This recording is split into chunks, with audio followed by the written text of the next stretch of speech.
Halo teman-teman, kenalin nama aku Beatrix. Pada video kali ini kita akan membahas tentang hutang. Dimulai dari apa itu hutang, bagaimana pengelompokannya, hingga bagaimana untuk menyajikannya.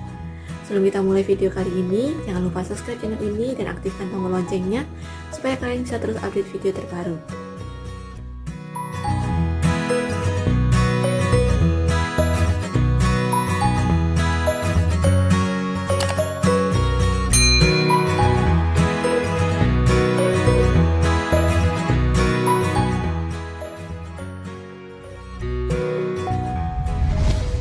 Ketika kita berbicara tentang hutang, biasanya kita selalu mengkonotasikannya dengan hal-hal yang buruk atau cenderung untuk kita hindari.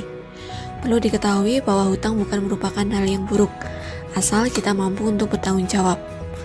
Seperti yang pernah dijelaskan pada video persamaan dasar akuntansi, bahwa hutang akan muncul karena keterbatasan dari sumber daya yang kita miliki dalam mendukung operasional usaha. Nah, sekarang mari kita mengenal hutang lebih dekat dengan menguraikan definisinya agar lebih mudah untuk dipahami. Hutang didefinisikan sebagai kewajiban kepada pihak lain di masa kini yang timbul karena peristiwa di masa lalu dengan tujuan membiayai operasional perusahaan, yang penyelesaiannya menyebabkan keluarnya sumber daya perusahaan yang memberikan manfaat ekonomi. Cukup panjang dan agak rumit. Jadi mari kita uraikan satu persatu definisi ini. Poin pertama adalah kewajiban kepada pihak lain. Kewajiban memiliki kesamaan makna dengan keharusan. Pertanyaannya, keharusan untuk apa? Tentu saja keharusan untuk melunasi atau memenuhi tanggung jawabnya. Pertanyaan selanjutnya adalah bagaimana bisa hutang ini muncul? Hal ini akan dijawab dengan poin yang kedua, yaitu timbul karena peristiwa di masa lalu dengan tujuan membiayai operasional perusahaan. Maksudnya gimana? Kalian ingat pada video bersama dasar akuntansi, kita sudah melihat contoh hutang. Ketika membuka usaha popcorn, saat itu kita membutuhkan uang untuk membeli alat penggorengan, agar kita bisa memulai usaha kita. Di sini kita akan mencontohkannya dengan ilustrasi lain, agar referensi kalian tidak terpaku pada satu contoh saja. Mari kita bayangkan kita membuka usaha sebuah toko roti. Pada suatu hari kita mendapatkan orderan sebanyak 10.000 piece roti. Sayangnya, ketika kita cek di gudang, persediaan tepung kita kurang.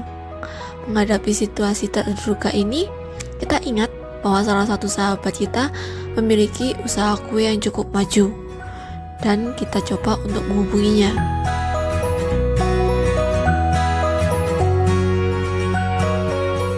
Singkat cerita, akhirnya permasalahan selesai, pesanan customer selesai, dan ketika orderan tepung kita datang, kita membayar hutang kita berupa tepung kepada sahabat kita. Jadi bila dikaitkan dengan poin di mana hutang muncul karena peristiwa di masa lalu, pada contoh kali ini aku ingin memperlihatkan situasi yang tak terduga, di mana kita mendapatkan orderan yang begitu banyak, tapi sumber daya kita tidak siap. Hutang di sini tidak selalu dalam bentuk fisik uang. Kali ini kita membutuhkan sumber daya berupa tepung, yang merupakan bahan baku untuk membuat roti. Dan untuk melunasi hutang kita kali ini, kita membayarnya pun dalam bentuk tepung dan bukan dalam bentuk uang. Hal ini sekaligus menjelaskan untuk poin selanjutnya, yaitu penyelesaian dalam hal ini hutang bisa menyebabkan keluarnya sumber daya perusahaan. Walaupun sumber daya berbentuk uang paling umum digunakan dalam pelunasan hutang, tapi tidak menutup kemungkinan bahwa jenis sumber daya lain akan kita gunakan untuk memenuhi kewajiban hutang. Sekarang kita sudah mengetahui apa itu hutang dan bagaimana terbentuknya. Nah, sekarang kita akan mempelajari bagaimana menyajikan hutang dalam bentuk neraca. Jadi, neraca merupakan salah satu laporan keuangan yang penting, yang isinya akan menggambarkan posisi, harta, utang, dan modal dari perusahaan pada suatu periode tertentu. Di dalam penyajiannya, semua instrumen tersebut sudah dikelompokkan, dan untuk kelompok hutang akan dikelompokkan berdasarkan jatuh temponya. Secara umum, hutang dikelompokkan menjadi dua, yaitu hutang jangka pendek dan hutang jangka panjang, mana hutang jangka pendek memiliki jatuh tempo kurang dari 1 tahun, dan hutang jangka panjang memiliki jatuh tempo lebih dari 1 tahun. Contoh dari hutang jangka pendek adalah hutang dagang. Jadi hutang ini jelas muncul karena adanya aktivitas perdagangan. Lalu selanjutnya ada wesel bayar. Jadi ini ada kebalikan dari wesel tagih yang sudah kita bahas pada kelompok harta.